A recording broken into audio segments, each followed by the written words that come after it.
Challenges for artificial intelligence. Modeling categorization and compositionality of meaning in natural language. One of the most pressing goals for artificial intelligence research is developing software that will allow computers to communicate freely with humans in natural language. To this end, however, computer scientists must understand how natural language works in a significantly better way. What underlies natural language, and thus needs to be understood more deeply first of all, is the issue of categorization.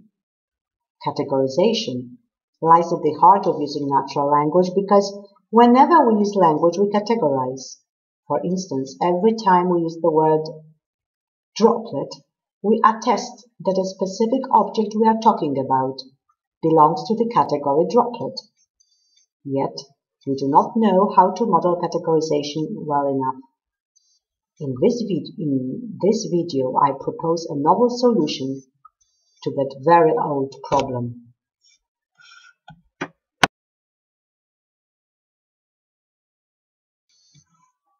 The first solution to the issue of categorization came from Aristotle. Aristotle proposed that category membership is defined by the set of features and relations shared by all members of that category, which let one single out the given category members from the members of other categories. Based on that, it was suggested that the brain encodes the respective sets of features, which let us use them to attest category membership. For instance, if we attest that the item in front of us is human, male, and young, we categorize it as a boy. On this view, compositionality of meaning can be modeled in a rather straightforward manner with the help of a cross-section of the features defining the categories constituting the given construct.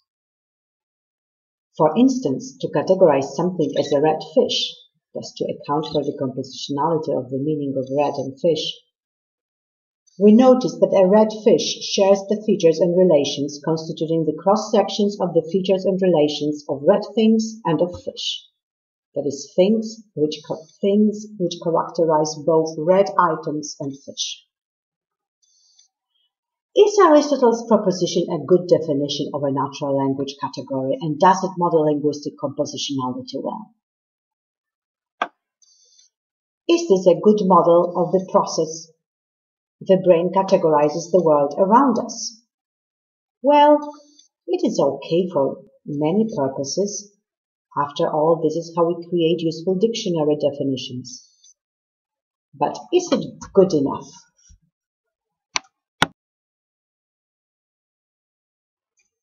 So what sort of problems do we face when relying on the Aristotelian model of a category? One type of problems concerns identifying defining features. For instance, try defining the concept of a game this way. There can be a game of chess, a game of football, a computer game, poker, Olympic games. Well, as Wittgenstein pointed out, you cannot find features shared by all these items which would single out all games among other objects.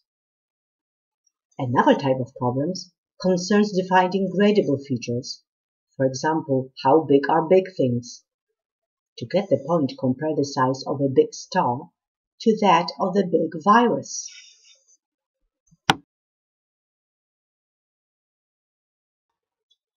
Another person who contributed significantly to our understanding of natural language categorization was Eleanor Roche. Contrary to the predictions of the Aristotle's definition, she has shown experimentally that category members are not all of equal status. Some of them are better examples of the given category than others. For instance, when she asked subjects to name a bird, they would typically come up with sparrows, crows, nightingales, but hardly ever with a penguin or a hummingbird. Roche concluded that categories have their best representatives, which she called prototypes. At first, Roche suggested that prototypes define natural language categories. Yet, she soon realized that defining a category with features encoding prototypes faces the same problems the Aristotle's definition does. So she proposed that prototypes per se do not define natural language categories, Yet, a good model of natural language categorization must be able to account for the existence of prototypes, that is, best category members. Another important observation made by Roche concerned basic level terms. Let me illustrate the issue. If you consider the categories an animal, a dog, and a dachshund, you may notice two things about the middle category dog. First, a dog is the most general category for which we can form an image. We do not have one image characterizing all members of the category animal, but we do have such image for the category a dog. Second, a dog is the lowest category type with which we relate some specific action. And so, patting and walking is distinct for dogs, but not for dachshunds or poodles. In other words, we do not pat poodles one way and dachshunds the other way. The action of smelling, in turn, is associated with flowers, but there is no distinct way of smelling roses from that of smelling daisies. Roche called the categories of this type basic level terms. She also noticed that basic level terms are the ones children start acquiring their first language from.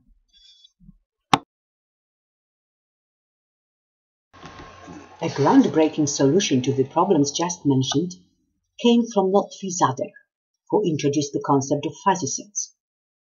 In fuzzy sets, category membership is gradable.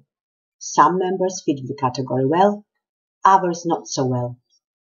The degree of the fit is assessed on the scale of 0 to 1.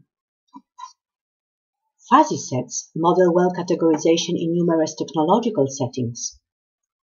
Fuzzy set semantics and logic have been applied in electronic subsystems anywhere from dishwashers to cars. Yet, fuzzy sets do not model natural language well enough. According to fuzzy sets model of a category, for instance, a squirrel is a bad member of the category bear. Yet, if a squirrel can be pronounced to be a bad member of the category bear, how can we communicate? How can we know that when saying a squirrel, we mean a squirrel and not a bear?